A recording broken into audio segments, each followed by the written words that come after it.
Of course, waking some of these police officers may be somewhat of a challenge, if not an impossibility, because it is highly likely that many of them have already been microchipped. It's extremely easy to control the emotional state of any person who has been implanted with a microchip. The human body is nothing more than a biological computer. All actions, feelings and emotions are detected by the brain as electrical impulses. Placing a microchip inside someone's body allows the computer to be interfered with by an external source, similar to a Trojan horse program on a home PC. No intelligent or thinking individual should ever allow themselves to be microchipped, no matter how convenient it is made to appear to entice you.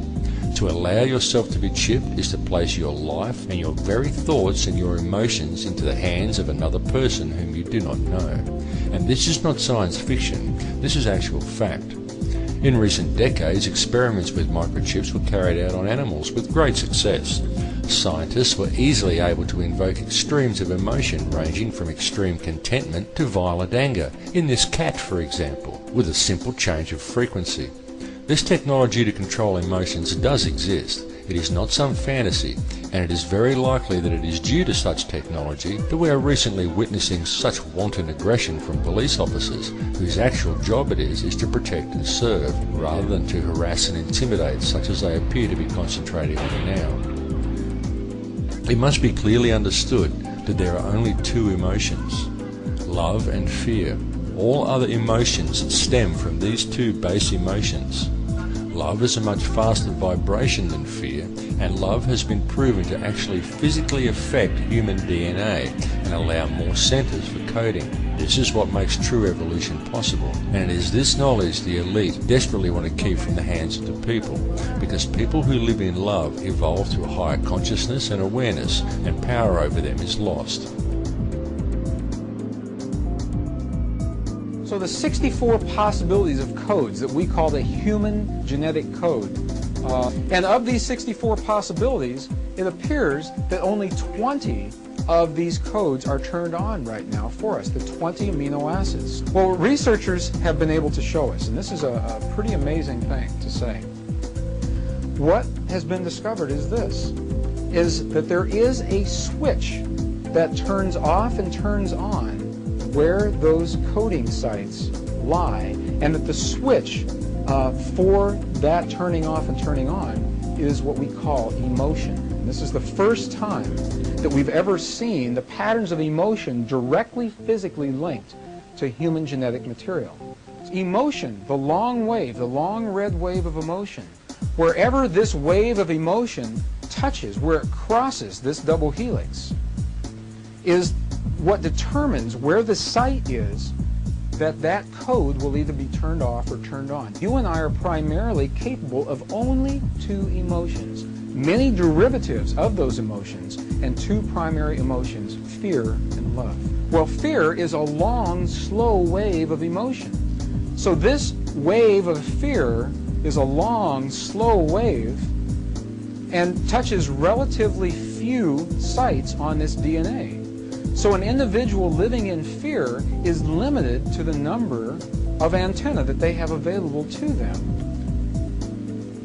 Whereas an individual living in the pattern of love, this is love in DNA, you can see it's a higher frequency, many more potential sites for coding along that genetic pattern.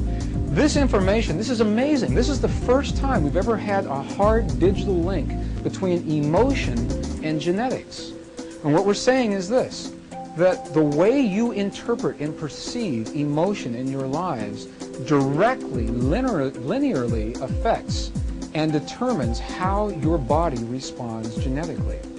In compassion, in love, you have the opportunity, and it is an opportunity, to encode many more genetic patterns within your body. This is part of the hidden knowledge held by organizations such as the Illuminati. This is why Western society and modern religions such as Christianity have striven so hard to wipe out paganism. In fact, modern religious institutions were so fearful of the message contained within paganism and deemed it such a threat to their hegemony that the practice of it was punishable by death. But you can ask even a small child from some obscure village in the Andes and soon realise that they all know this information, but it has been hidden from the West. It is important now, through all of the problems we face, to approach the world with only love in your heart. This can sometimes be difficult to do. When faced with the truth about our world and the atrocities that are being carried out in our names by our governments, do you feel outrage? Do you feel anger? It is quite natural to feel such emotions when faced with this information, and quite fine that you do, because such anger and outrage is born from love and empathy for your fellow man. Or do you feel hatred at the perpetrators? Hatred is a very bad thing, and though it is hard, you must not allow yourself to fall into such a trap. Hatred is a very negative emotion, and negativity can only ever produce more negativity. And the people who are carrying out this madness in the world want you to hate them. They don't care who your hatred is directed at, even if it's directed at them, just so long as you hate something or someone. They just want the negative energy to keep flowing. Do not hate your enemies. George W. Bush is a genocidal maniac, but don't hate him for it. Love him and pity him for being so misguided. Don't hate him and show anger born from hatred or bloodlust. Hatred empowers your enemies against you, and such demonstrations can only possibly provoke retaliation.